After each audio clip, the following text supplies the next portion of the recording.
मनुष्य के रक्त वर्ग, तो उसकी खोज कार्ल लैंडस्टीन ने 1900 ईस्वी में करा था और इसके लिए 1930 में नोबेल प्राइज़ भी मिला। मनुष्य की रक्त का भिन्नता का मुख्य कारण क्या होता है? वो होता है ग्लाइकोप्रोटीन, जिसको एंटीजन कहते हैं। तो एंटीजन दो प्रकार का होता है, एंटीजन ए और एंटीजन बी। एंटीजन या जिसको ग्लाइकोप्रोटीन कहते हैं की उपस्थिति के आधार पर मनुष्य के रक्त 4 वर्गों में विभाजित किया गया है। तो ये तो पता है, ए बी, रुधिर वर्ग ए बी और ओ, यानी कि जिसमें एंटीजन ए होता है वो रुधिर वर्ग ए कहलाता है, जिसमें एंटीजन बी होता है वो रुधिर वर्ग बी कहलाता है। रुधिर के चारों वर्गों के साथ एंटीबॉडी का भी वितरण होता है। तो जिसमें मतलब रुधिर वर्ग ए है तो उसमें एंटीबॉडी केवल बी होगा, जो बी है उसमें एंटीबॉडी केवल ए होगा। जिसमें दोनों रुधिर वर्ग है तो उसमें कोई भी एंटीबॉडी नहीं होगा। और जिसका वर्ग रुधिर वर्ग ओ है उसमें ए और बी दोनों एंटीबॉडी होगा। किसी एंटीजन की उपस्थिति में एक विपरीत प्रकार की प्रोटीन रुधिर प्लाज्मा में पाई जाती है। एंटीबॉडी भी दो तरह की होती है, एंटीबॉडी ए और एंटीबॉडी बी। रक्त का आदान यानी कि ब्लड ट्रांसफ्यूजन क्या होता है? तो एंटीजन ए एवं एंटीबॉडी ए, एंटीजन बी तथा एंटीबॉडी बी एक साथ नहीं रह सकते। ऐसा होने पे ये आपस में मिलकर अत्यधिक चिपचिपे हो जाते हैं, जिससे रक्त नष्ट हो जाता है। इससे रक्त का अभिश्लेषण हो जाता है, जिसको कहते हैं एग्लूटिनेशन हो जाता है। तथा रक्त आधार में एंटीजन तथा एंटीबॉडी का ऐसा तालमेल करना चाहिए जिससे रक्त का अभिश्लेषण ना हो।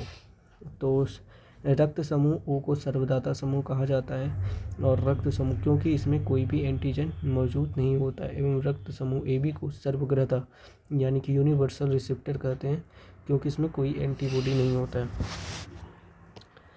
ब्लड में आरएच फैक्टर भी होता है, जिसकी खोज 1940 ईस्वी में लैंडस्टीनर के द्वारा ही करी गई थी और इसके साथ साथ बीनर भी था इसको खोज करने में। ने रुधिर में एक अन्य प्रकार का एंटीजन पाया था और ये एंटीजन पाया गया था रीसस बंदर के प्रयोग में, इसलिए इसका नाम आरएच है। और जिस ब्लड में ये पाया जाता है उसको कहते हैं आरएच पॉजिटिव तथा जिसमें नहीं पाया जाता है उसको कहते हैं आरएच नेगेटिव। तो रक्त आधन के समय आरएच फैक्टर की भी जांच की जाती है। आरएच को आरएच प्लस का रक्त और आरएच माइनस को आरएच माइनस का ही रक्त दिया जाता है। यदि आरएच प्लस रक्त वर्ग का रक्त आरएच माइनस रक्त वर्ग वाले व्यक्ति को दिया जाता है तो प्रथम बार कम मात्रा होने के कारण कोई प्रभाव नहीं पड़ेगा, लेकिन दूसरी बार उसका क्या हो सकता है, मृत्यु हो सकता है। कोई प्रभाव नहीं, लेकिन आरएच माइनस वाले व्यक्ति का मृत्यु हो सकता है। दूसरा है कि एरिथ्रोब्लास्टोसिस फेटिलिस।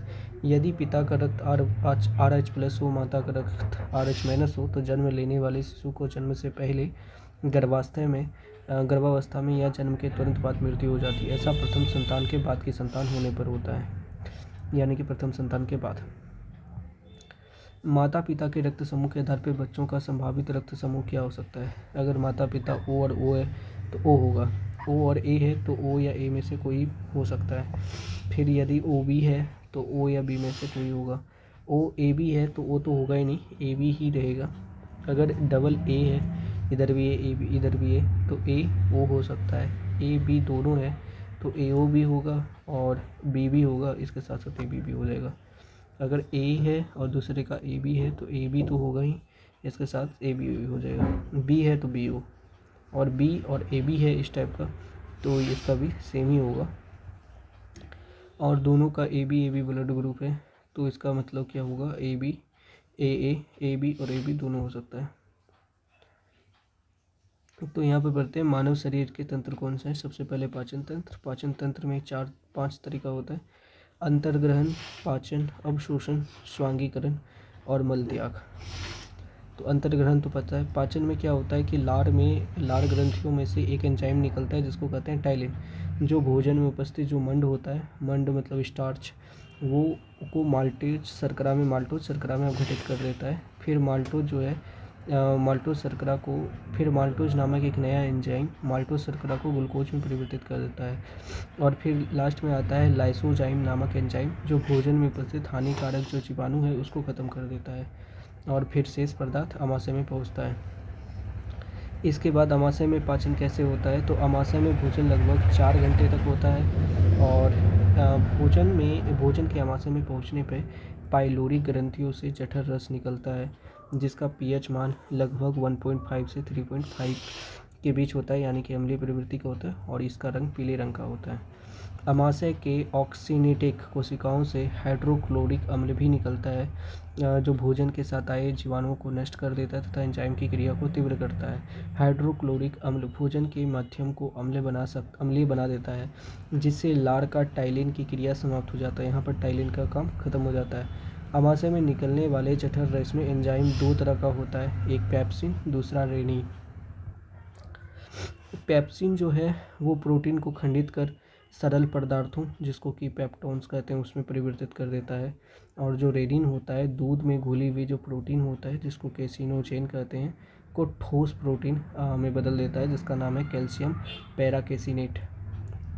फिर जीव में तो अंकुर होता है, जिसको इंग्लिश में कहते हैं पेपिलिए। जबड़े के प्रत्येक और 2 कृतंक पाए जाते हैं, 1 रदनक पाया जाता है, 2 अग्रचवर्णक पाया जाता है, 3 चवर्णक पाया जाता है, और मनुष्य के दांत 2 बार निकलते हैं। पहले शैशव अवस्था में जो दांत निकलते हैं वो 20 दांत होता है। और कृतंक को क्या कहते हैं? इंसीजर्स कहते हैं। रदनक को कैनाइन कहते हैं। 2 अग्रचवर्णक होता है उसको प्रीमोलर, 3 चवर्णक उसको मोलर कहते हैं। दांत के ऊपरी हिस्से या शिखर में इनामेल की परत होती है, जो मानव शरीर का सबसे कठोर भाग है। फिर इसके बाद आ जाते हैं लार ग्रंथियाँ, जिसको कहते हैं सैलिवरी ग्लैंड्स। मनुष्य में 3 जोड़ी लार ग्रंथियाँ पाई जाती हैं, और पहली जोड़ी लार ग्रंथि के दोनों ओर 1-1 की संख्या में उपस्थित होती है, जो सबलिंगुअल ग्लैंड्स के नाम से जानी जाती है। दूसरी जोड़ी जो होती है लार ग्रंथियों के निचले जबड़े के माध्यम में मैक्सिजल अस्थि के दोनों ओर 1-1 की संख्या में उपस्थित होते हैं, जो सब मैक्सिलरी ग्लैंड्स कहलाती है। तीसरी जोड़ी लार ग्रंथि के दोनों कानों के नीचे 1-1 की संख्या में उपस्थित होते हैं, जिसको पोरोटिड ग्लैंड्स कहते हैं। मनुष्य की लार में लगभग 99% जल होता है, शेष 1% जो होता है वो एंजाइम होता है। लार में 2 तरह के एंजाइम होते हैं इस 1% में। पहला हो गया टाइलिन, दूसरा हो गया लाइसोजाइम। फिर इसके बाद है पक्वाशय, जिसको कहते हैं डिओडेंडम में पाचन। तो ये पक्वाशय क्या होता है? तो भोजन को पक्वाशय में पहुँचते ही सर्वप्रथम इसे यकृत लीवर से निकलने वाली पित्त रस, जिसको बाइल डक्ट कहते हैं, आकर मिलता है, और इसकी प्रवृत्ति क्षारीय होती है, और ये भोजन को अम्लीय से क्षारीय बना देता है। यहाँ अग्न्याशय से अग्न्याशय रस निकलता है, जो भोजन में मिलता है, जो इस प्रकार है, जैसे ट्रिप्सिन, इमाइलेज, लाइपेज। ट्रिप्सिन क्या काम करता है? प्रोटीन और पेप्टोन पे काम करता है। इमाइलेज मंड पे काम करता है। लाइपेज जो है वो इमल्सिफाइड वसाओं पे काम करता है। जो ट्रिप्सिन होता है वो क्या करता है कि प्रोटीन और पेप्टोन को पॉलीपेप्टाइड्स में चेंज करता है। मंड को इमाइलेज जो है मंड को घुलनशील शर्करा में चेंज करता है। लाइपेज इमल्सिफाइड वसाओं को ग्लिसरीन में चेंज कर देगा, या फिर फैटी एसिड में परिवर्तित कर देता है। छोटी आंत, तो छोटी आंत में 5 तरह के एंजाइम निकलते हैं। पहला है erepsin, maltase, sucrase, lactase, lipase. तो इरेप्सिन में क्या होता है? प्रोटीन और पेप्टोन पे वर्क होता है, और इसको एमिनो अम्ल में चेंज कर देता है। माल्टोज को ग्लूकोज में चेंज करेगा। सुक्रोज को ग्लूकोज और फ्रुक्टोज में चेंज करेगा। लैक्टोज क्या होता है? ये लैक्टोज को ग्लूकोज और गैलेक्टोज में चेंज करेगा। लाइपेज जो होता है इमल्सिफाइड वसाओं को ग्लिसरीन में और फैटी एसिड में चेंज करेगा। और आंतरिक रस हमेशा क्षारीय होता है। स्वस्थ मनुष्य में लगभग प्रतिदिन 2 लीटर आंतरिक रस स्रावित होता है। दूसरा है कि मुख गुहा में जीभ, दांत और 3 जोड़ी लार ग्रंथि पाई जाती है। फिर इसके बाद आ जाता है अवशोषण, स्वांगीकरण, मल परित्याग। पाचन क्रिया में भाग लेने वाले कुछ प्रमुख अंग, जैसे कि यकृत, लिवर, ये मानव शरीर की सबसे बड़ी ग्रंथि है। इसका वजन लगभग 1.5 से लेकर 1.5 से 2 kg तक होता है। यकृत द्वारा ही पित्त स्रावित होता है, और ये पित्त आंत में उपस्थित एंजाइम की क्रिया को तीव्र करने का काम करता है। ये प्रोटीन का उपापचय करता है, और विघटन के फलस्वरूप जो विषैला अमोनिया बन जाता है उसको यूरिया में चेंज कर देता है। यकृत प्रोटीन की अधिकतम मात्रा को कार्बोहाइड्रेट में चेंज कर देता है, जो प्रोटीन काम नहीं आया। फिर कार्बोहाइड्रेट उपापचय के अंतर्गत यकृत रक्त के ग्लूकोज वाले भाग को ग्लाइकोजन में चेंज करेगा, और संचित पोषक तत्वों के रूप में उसको रख लेगा। यकृत कोशिकाओं में संचित कर लेता है। ग्लूकोज की आवश्यकता होने पर यकृत संचित ग्लाइकोजन को खंडित कर ग्लूकोज में चेंज करता है। इस प्रकार रक्त में ग्लूकोज की मात्रा को नियमित बनाए रखता है। भोजन में वसा की कमी होने पर यकृत कार्बोहाइड्रेट के कुछ भागों का अवशोषण करके वसा में चेंज कर देता है। तो इसी तरह होता है। दूसरा है कि फाइब्रिनोजेन, तो ये एक प्रोटीन है, इसका उत्पादन यकृत से होता है। इसका काम होता है रक्त को थक्का बनाना। फिर इसके बाद है हिपैरिन। हिपैरिन क्या होता है कि यकृत के द्वारा निकलने वाला एक प्रोटीन है जो शरीर में रक्त को जमने से रोकता है। मृत आरबीसी को नष्ट यकृत के द्वारा ही किया जाता है। यकृत थोड़ी मात्रा में लोहा, थोड़ी मात्रा में तांबा और थोड़ी मात्रा में विटामिन को संचित किए रखता है। ताप को कंट्रोल करता है। भोजन में जहर यानी कि पॉइजन देकर मारे गए व्यक्ति की मृत्यु के कारणों की जांच में यकृत एक महत्वपूर्ण सुराग होता है। फिर इसके बाद आते हैं पित्ताशय, जिसको कहते हैं कॉल ब्लेडर। ये नाशपाती के आकार का एक थैली है जिसमें यकृत से निकलने वाले पित्त जमा होते हैं।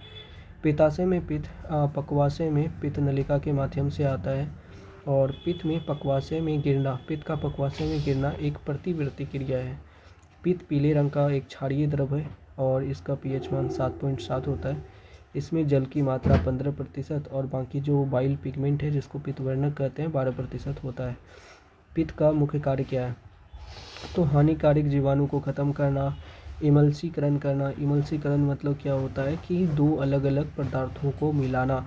तो यह वसाओं का इमल्सीकरण करता है, मिलाता है किसी चीज़ से। ये क्रमांकन की गति को बढ़ाता है और जिससे कि सब कुछ अच्छे से मिल जाता है। यह विटामिन के एवं वसाओं के घुले अन्य विटामिनों के अवशोषण में सहायक होता है।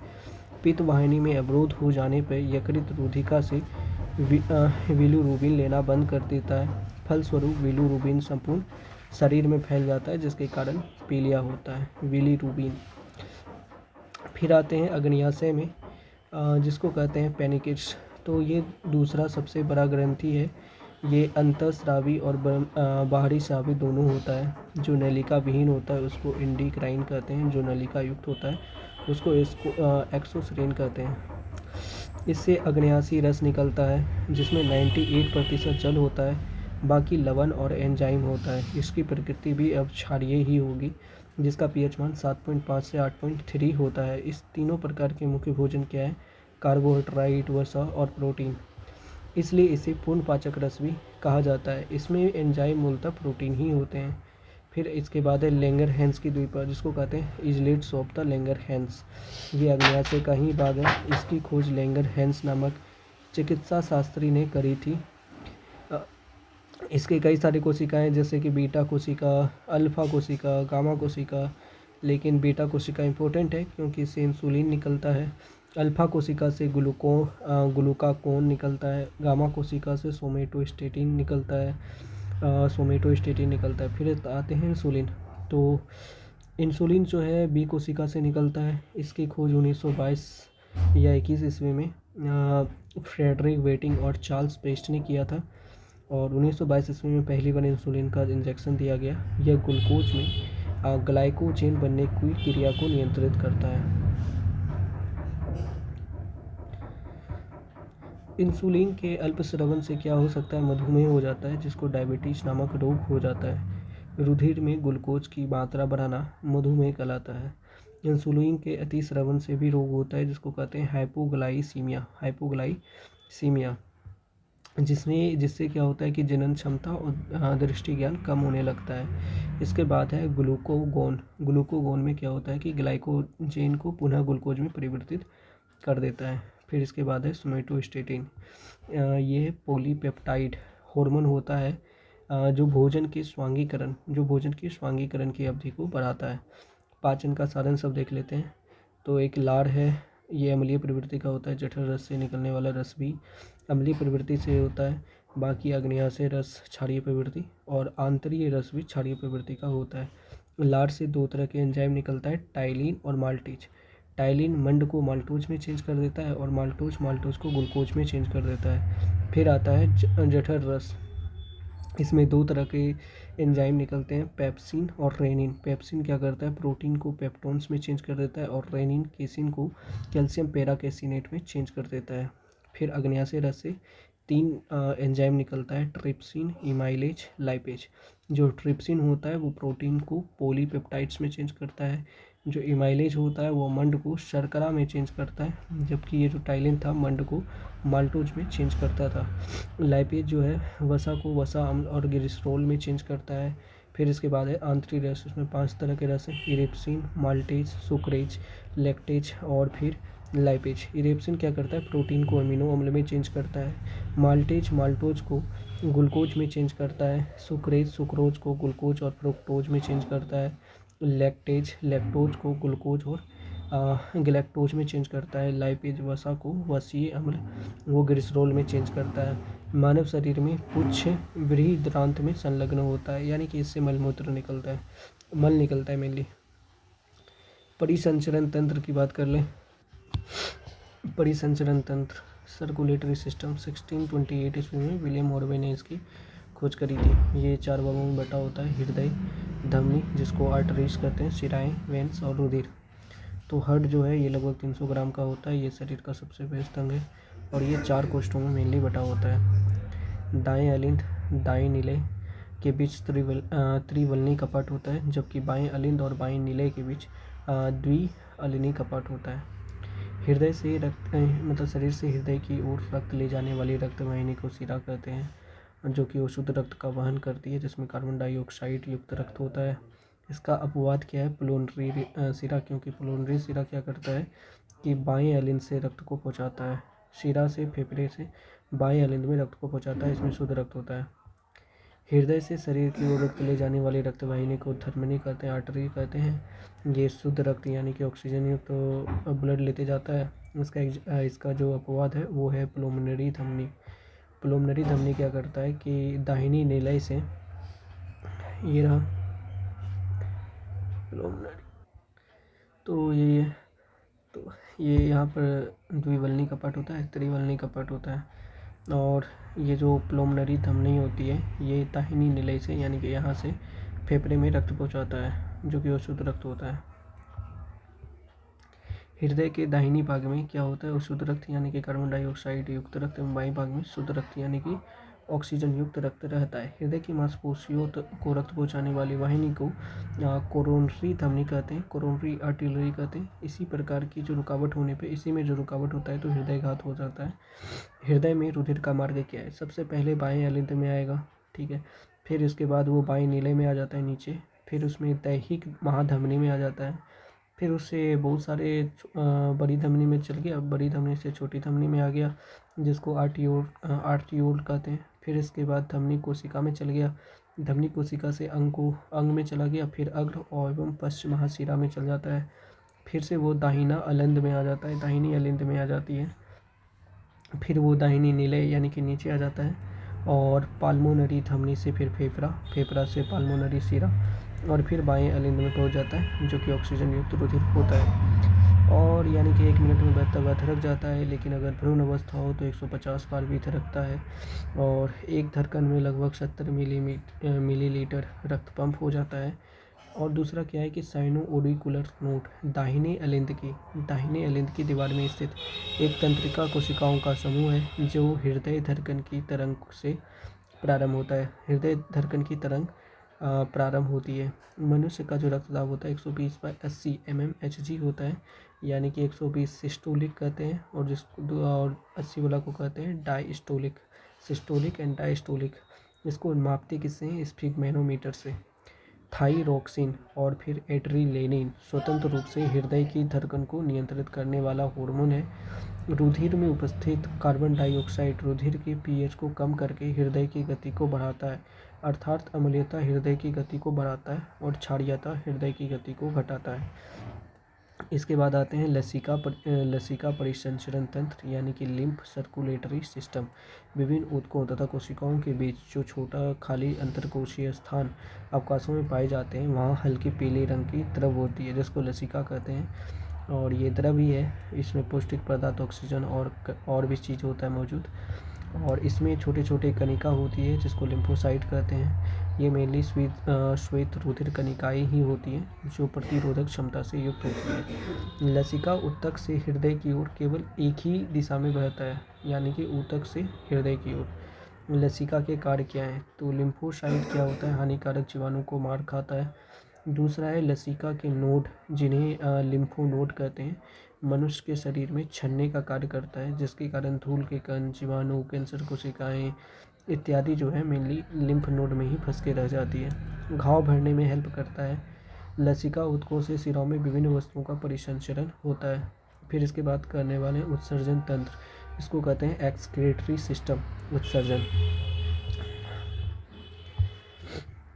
विभिन्न जंतुओं एवं उसमें उत्सर्जन कैसे होता है? जैसे एक कोश के जंतु में होता है विसरण द्वारा, पोरीफ्लोरा संघ में होता है नलिका तंत्र के द्वारा, सिलेंड्रेटा में होता है सीधे कोशिकाओं द्वारा, चपटे कृमि में होता है ज्वाला कोशिकाओं द्वारा, एनालिडा संघ के जंतु में वृक्क के द्वारा, ऑर्थोपोड्स में मेलपिथियन नलिका होता है इसके लिए, मोलस्का में मूत्र अंग द्वारा, और केसुरकी में वृक्क के द्वारा ये उत्सर्जन होता है। तो ये कल पढ़े थे, यानी कि पीसी यानी कि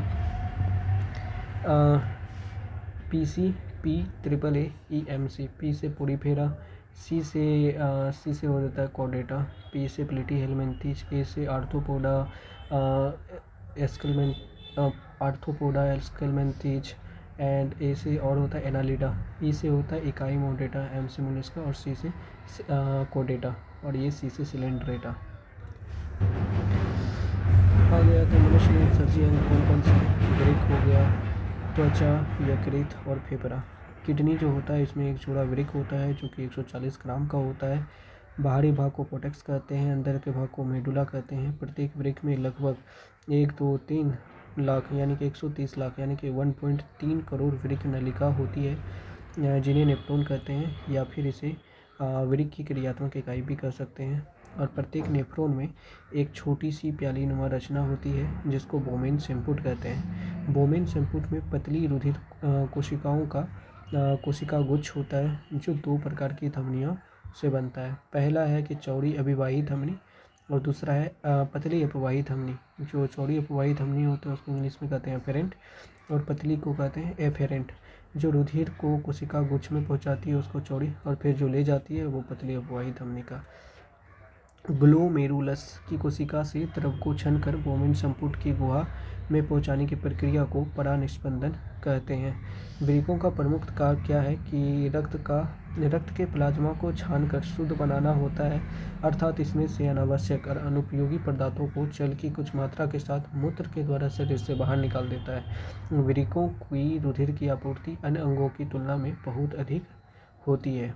वृक्क में प्रति मिनट औसतन 125 मिलीलीटर अर्थात दिन भर में 150 लीटर रक्त स्पंदन होता है, यानी कि शुद्ध होता है, जिसमें से 1.45 लीटर मूत्र रोजाना बनता है।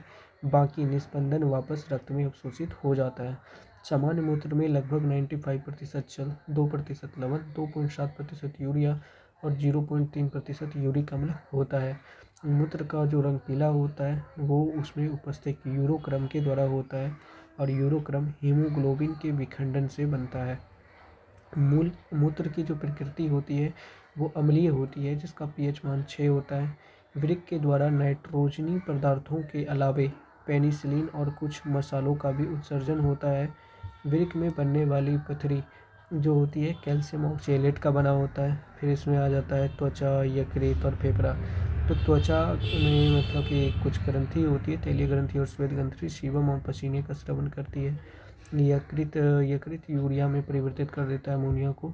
फेफड़े 2 प्रकार के गैसीय पदार्थ कार्बन डाइऑक्साइड और जल वाष्प का उत्सर्जन करती है। जैसे कुछ मतलब कि पदार्थ हो गया लहसुन, प्याज और कुछ मसाले जिसमें कि वाष्पशील घटक होते हैं, उसका उत्सर्जन भी फेफड़ों के द्वारा ही होता है।